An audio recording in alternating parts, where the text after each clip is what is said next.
আসসালামু আলাইকুম রহমতুল্লাহ। কেমন আছেন সবাই? আশা করি সবাই অনেক অনেক ভালো আছেন। আসসালামু আলাইকুম। তো আকাশ ডেভেলপার বাংলা পক্ষ থেকে সবাইকে স্বাগতম। তো বন্ধুরা, আজকেরা যে টপিকটা নিয়ে আমি আলোচনা করতে চলেছি তা অবশ্যই থাম্বনেল এবং টাইটেল দেখে আপনারা অলরেডি বুঝে গিয়েছেন যে আজকে কোন বিষয়ে আমরা আলোচনা করতে চলেছি। তো আমরা আজকেরা দেখব যে কীভাবে আমরা ভিপিএন অ্যাপ বানাতে পারি। ঠিক আছে, আমরা কিন্তু অনেকেই হয়তো 2 সপ্তাহ আগে একটা ভিডিও দেখেছি, যেটা হচ্ছে how to buy VPN app source code with admin panel, যে আপনারা একটা সোর্স কোড কিনতে পারবেন কোথা থেকে ভিপিএন অ্যাপসের জন্য। সেটা আমরা কিন্তু ইতিপূর্বে দেখে এসেছি, আর আজকে দেখব যে আপনারা কীভাবে একটি ভিপিএন অ্যাপ তৈরি করতে পারি। ঠিক আছে, তো পুরো ভিডিও কন্টিনিউ করতে থাকেন এবং আমার সাথে থাকেন, সেটা আপনারা শিখে যাবেন যে কীভাবে ভিপিএন অ্যাপ বানাতে হয়। তো প্রথমে ভিপিএন বানানোর জন্য আপনাদের লাগবে কি সোর্স কোড লাগবে, একটি ডোমেন হোস্টিং লাগবে। তো আমি যদি দেখাই একবার, সো ওকে, তো দেখেন লাগবে আমাদের একটা ডোমেন হোস্টিং। তো এটা হলো সেই হোস্টিং এর সি প্যানেল। দেখাই, এটা হচ্ছে হোস্টিং এর সি প্যানেল, এটা হচ্ছে মেইন ডোমেন। ঠিক আছে, তো আজকে আমি আপনাদেরকে দেখাবো যে কিভাবে আপনারা ভিপিএন বানাতে পারেন। এর আগে দেখেন আমার হোস্টিংয়ের কিন্তু 9 জিবি থেকে 2 জিবি কিন্তু শেষ হয়ে গেছে। তো এর আগে আরেকবার দেখাই দিই, এটা হলো আমাদের মেইন যে ওয়েবসাইট, যেখান থেকে আপনারা ভিপিএন অ্যাপটা কিনবেন। চাইলে আপনারা আমাদের কাছ থেকে বানিয়ে নিতে পারেন, আবার চাইলে সোর্স কোড কিনতে পারেন। তো আমি একটু দেখাই দিই। তো আপনারা চাইলে কিন্তু ফেসবুকের মতো ওয়েবসাইটটা বানাতে পারেন খুবই কম দামে। তারপর অ্যাপলবিনের কিনতে পারতেছেন আমাদের কাছ থেকে, বিডি কনসোল ভেরিফাই অ্যাকাউন্ট। এরপর দেখেন এই যে সোর্স কোড, এটা দেখেন খুব কম দামে, লো প্রাইসে, মাত্র 300 টাকায় কিন্তু এই সোর্স কোডটা আপনারা কিন্তু এখান থেকে বাই করতে পারবেন। তাহলে বুঝতে পারছেন কত কম টাকায়। তারপরে দেখেন IOL Android app developer VPN. তো দেখেন এটা কিন্তু একটা সোর্স কোডের সাথে যদি আপনাদের কম্পিউটার না থাকে তাহলে সোর্স কোড কিনতে লাভ নাই। তো আপনারা চাইলে একটা অ্যাপ বানাতে পারেন জাস্ট 300 টাকা।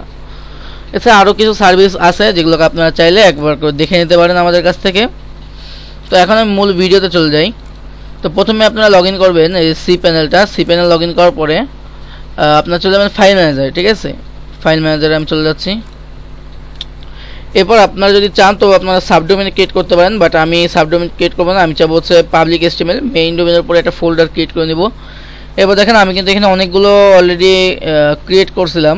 তো এখন কী করবেন, এখানে একটা ফোল্ডার ক্রিয়েট করবেন। এই দেখেন বাম দিকে যে ফোল্ডার অপশন আছে, এই বাম দিকে ফোল্ডারে ক্লিক করবেন, এখানে নাম দিবেন। তো আমি এখানে দিচ্ছি ওয়াইটি টেস্ট। তো অবশ্যই এখানে সব স্মল লেটার ব্যবহার করবেন, ওয়াইটি। ওকে,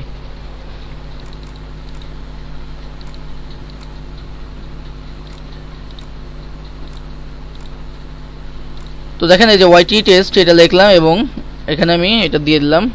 তো দেখি কোথায় গেল এই যে ফোল্ডারটা। তো এই হচ্ছে আমাদের ফোল্ডার ক্রিয়েট করা হয়ে গেছে। এখন এখানে আমাদের কিন্তু আপলোড করতে হবে। তো দেখেন উপরে বাম দিকে একটা আপলোড অপশন আছে, এখানে ক্লিক করে দিব, এই যে এটা। এরপর দেখেন চুজ ফাইল, আমি চুজ ফাইলে ক্লিক করতেছি। এরপর আমার লোকেশনটা তাদেরকে দেখাই দিতে হবে, ওইখান থেকেই আনতে হবে। আমি এখানে ক্লিক করি, ফাইবার্স থেকে বিভিন্ন সোর্স কোডটা। সো দেখেন এই যে আপনি আমাদের কাছ থেকে সোর্স কোড যখন কিনবেন তো এরকম একটা জিপ ফাইল পাবেন। আমি দেখাই দিই, এই জিপ ফাইলটা পাবেন। এটা আনজিপ করার পরে এরকম একটা ফোল্ডার পাবেন, এই যে এরকম একটা উপরে যে প্রথম যে ফোল্ডারটা, এটা ওপেন করবেন। দেখবেন এখানে লেখা আছে ম্যাক্স ক্লাউড ভিপিএন অ্যাডমিন। তো এটা আপনি ওপেন করে নেবেন। এটা আপলোড হতে একটু সময় নেবে, জাস্ট আমরা পর্যন্ত অপেক্ষা করব। তো আমরা সি প্যানেলটাকে নতুন আর একটা ট্যাবে ওপেন করে নিচ্ছি, আমাদের ডাটাবেস ক্রিয়েট করতে হবে।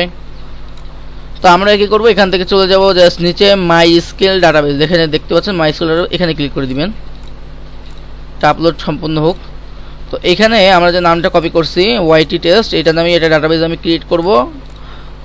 আবার গো ব্যাক, আপনার হয়তো ডাটাবেস ক্রিয়েট করা বুঝেন, তারপরে না বুঝলে দেখে নেন কীভাবে করতে হয়। এবার আমাদের ডাটাবেস ক্লিয়ার। এবার হচ্ছে আমাদেরকে নতুন একটা ইউজার অ্যাড করতে হবে। ঠিক আছে, অ্যাড নিউ ইউজার। তো আমরা এখানে ইউজারের নামটাও একই দিচ্ছি, পাসওয়ার্ড। তো আমার কাছে বাই ডিফল্ট কোনো পাসওয়ার্ড নাই, যখন আমি এটা পাসওয়ার্ড জেনারেট করেছি। এখানে দেখেন ডান দিকে এখানে পাসওয়ার্ড জেনারেটে ক্লিক করলে এটা নতুন পাসওয়ার্ড দিয়ে দেবে।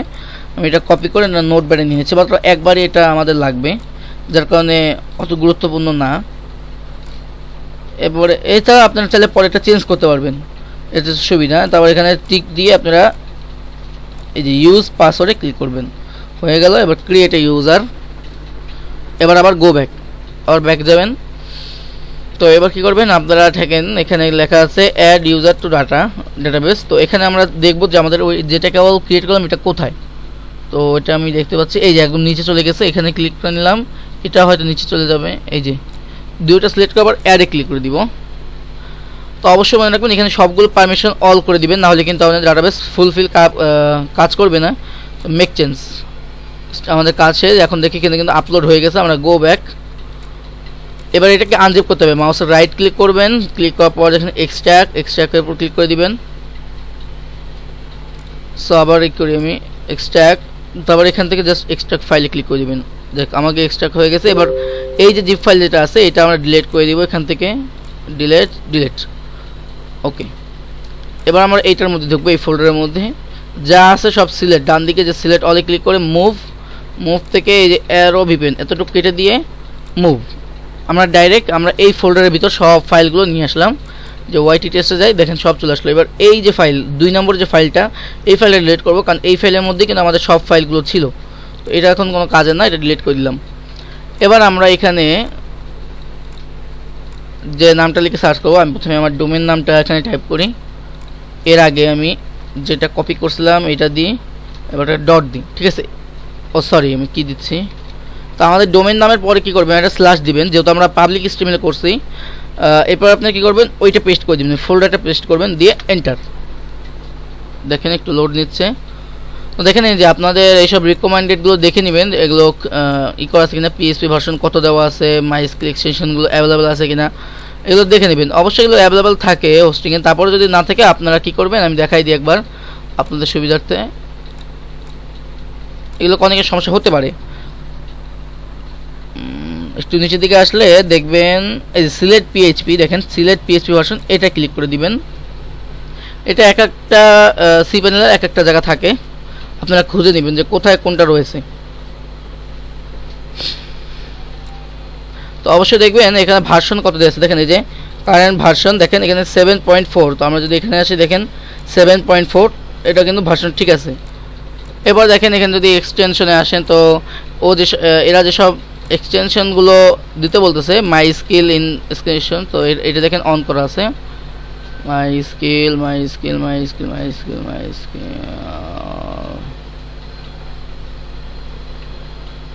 এই দেখেন এটা অন করা রয়েছে। তারপর হচ্ছে হ্যাঁ ওইটাই অন করা।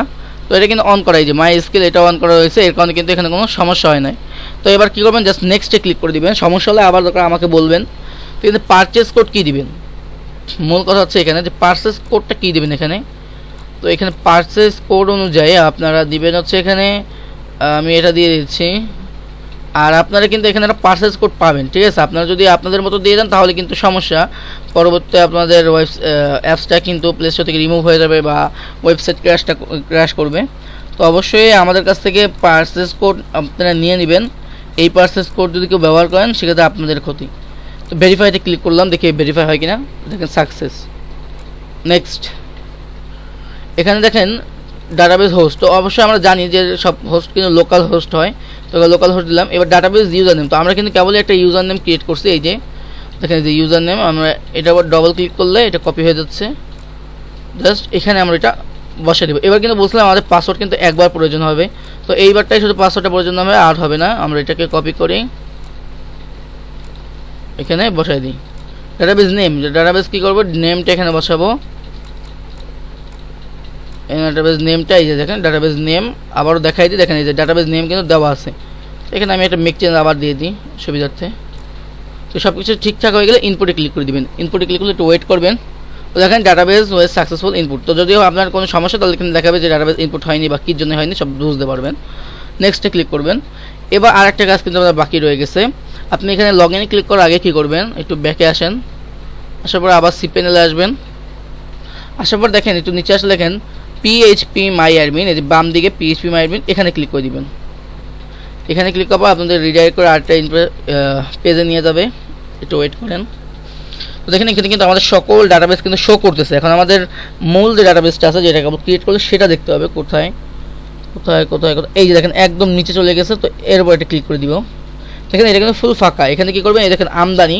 তো আপনার যদি এখানে ল্যাঙ্গুয়েজটা হয়তো ইংলিশ থাকবে, তো এখানে থাকবে ইনপুট বা এরকম কিছু। তো আপনার এই চিহ্নটা দেখে নেন, লাল কালার। তো এখানে ক্লিক করে দিবেন। ক্লিক করে দেওয়ার পরে এই দেখেন চুজ ফাইল, এই চুজ ফাইলে ক্লিক করবেন। চুজ ফাইলে ক্লিক করবার দেখেন মাই স্কিল একটা এরকম একটা ফোল্ডার পাবেন, এই যে মাই স্কিল। এটা আপনার আনজিপ করবেন, এখানে এক্সট্রাক্ট ফাইলে ক্লিক করবেন। ওকে, দেখেন আনজিপ হয়ে গেল। এবার দেখেন এই ফোল্ডারের ভিতর যাবেন, আবার যাবেন। তো দেখেন ডাটাবেস নামে একটা ফোল্ডার পেয়ে যাবেন, এটা ওপেন করবেন। তারপর নিচে দেখেন বাম দিকে যে যাও, এখানে গো লেখা থাকবে আপনাদের, এখানে ক্লিক করে দিবেন। সো দেখেন আমাদের ফুল ডাটাবেসটা কিন্তু একদম সঠিকভাবে ইনপুট হয়ে গেছে। আর এটার সাথে সাথে কিন্তু আপনারা কী পাবেন, 21টা সার্ভার ফ্রিতে পেয়ে যাচ্ছেন। তো এবার কি করব, আমি এখান থেকে অ্যাডমিন লেখা একটু কপি করে লগ ইনে ক্লিক করে দিব।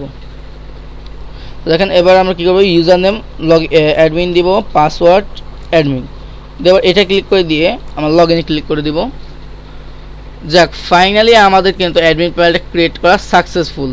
ঠিক আছে, তো দেখেন এই যে total server, free server, pro server সব কিছু দেখা যাচ্ছে এখানে। এবং একটা টেস্ট অ্যাডমোভ অ্যাপও দিয়ে দেওয়া হয়েছে। এবং এখান থেকে দেখায়, আমি অ্যাডমিন প্যানেলের সাথে একটু পরিচয় করাই দিই। বাম দিকে দেখছেন ড্যাশবোর্ড, এটা তো ড্যাশবোর্ড। এটাই অ্যাড সার্ভার, আপনার চাইলে এখানে সার্ভার অ্যাড করতে পারেন আনলিমিটেড। এখানে যে server name, configuration, VPN configuration, এখানে পাসওয়ার্ড দিয়ে এটা কি প্রো না ফ্রি হবে, তো প্রো দিয়ে অ্যাড করে দিবেন। তো ফ্রি সার্ভার কীভাবে অ্যাড করবেন, ফ্রি সার্ভার ফ্রি সার্ভারগুলো দেখার জন্য এটা ইউজ করবেন। দেখেন এখানে কয়টা ফ্রি সার্ভার আছে, কয়টা দেখেন ইউনাইটেড কিংডম, ইউনাইটেড স্টেট সব কিছু আছে। এখানে প্রো সার্ভার কয়টা আছে সেটা দেখতে পাচ্ছেন। এখানে মাত্র 11টা প্রো সার্ভার আছে। বাংলাদেশ সার্ভারটাও এখানে অ্যাড করে দেওয়া আছে। সো এরপরে আছে কি দেখি, যদি বাইরের দেশ থেকে কেউ বাংলাদেশের অ্যাক্সেস চায়, তখন বাংলাদেশের সার্ভার সে ইউজ করতে পারবে। তো অ্যাড কনফিগারেশন, তো দেখেন এখানে আপনার অ্যাডস একটা আইডি থাকে। আমি যদি দেখাই অ্যাডস আইডিটা কেমন হয়। আচ্ছা, এটা দেখানোর কোনো হয় না, তো আমি দেখাচ্ছি না এর জন্য। তো অ্যাডস আইডি যেটা থাকে সেটা আপনারা এখানে বসাই দিবেন। এবার banner ID, interstitial ID. So simple আপনি এগুলো বসাই দিবেন, দিয়ে আবার এটা কি অ্যাক্টিভ থাকবে না নো অ্যাক্টিভ। তো অ্যাক্টিভ থাকলে অ্যাক্টিভ দেবেন, নো অ্যাক্টিভ নো দিতে পারেন। আপনার যদি অ্যাড করে দিবেন, জাস্ট হয়ে গেল। চেঞ্জ পাসওয়ার্ড, এখান থেকে চাইলে আপনারা পাসওয়ার্ডটা চেঞ্জ করতে পারেন। আর লগ আউট ক্লিক করলে তো বুঝতেই পারছেন কি হবে। এখানে বাম দিকে দেখেন, ডান দিকে চেঞ্জ পাসওয়ার্ড একটা অপশন, আর লগ আউট, আর কিছু নেই। আর এখানে আপনারা সব কিছু দেখতে পারতেছেন। তো আজকের ভিডিওতে এই পর্যন্তই। দেখা হবে পরবর্তী ভিডিওতে, যেখানে দেখাবো যে কীভাবে আপনারা অ্যান্ড্রয়েড স্টুডিওর মধ্যে সোর্স কোড ওপেন করবেন এবং আপনারা কীভাবে সোর্স কোডের সাথে মানে অ্যাপসের সাথে আপনার এই যে অ্যাডমিন প্যানেলটা আছে এটা কানেক্ট করবেন। তো অবশ্যই এই পার্ট 2তে আপনারা সব কিছুই ক্লিয়ার দেখতে পারবেন। এর জন্য অবশ্যই আমার চ্যানেলটা সাবস্ক্রাইব করবেন, যাতে নতুন যে ভিডিওটা আসবে সেটার নোটিফিকেশন সবার আগে পেয়ে যান। আর যদি মনে করেন আপনারা একটু দেরি করে ভিডিওটা দেখেন, তাহলে অবশ্যই ভিডিও ডিসক্রিপশন বক্সে লিঙ্কটা পেয়ে যাবেন, ওইখান থেকে দেখে নেবেন। ধন্যবাদ, দেখা হবে পরবর্তী ভিডিওতে। সে বন্ধু ভালো থাকবেন, সুস্থ থাকবেন, আল্লাহ হাফেজ।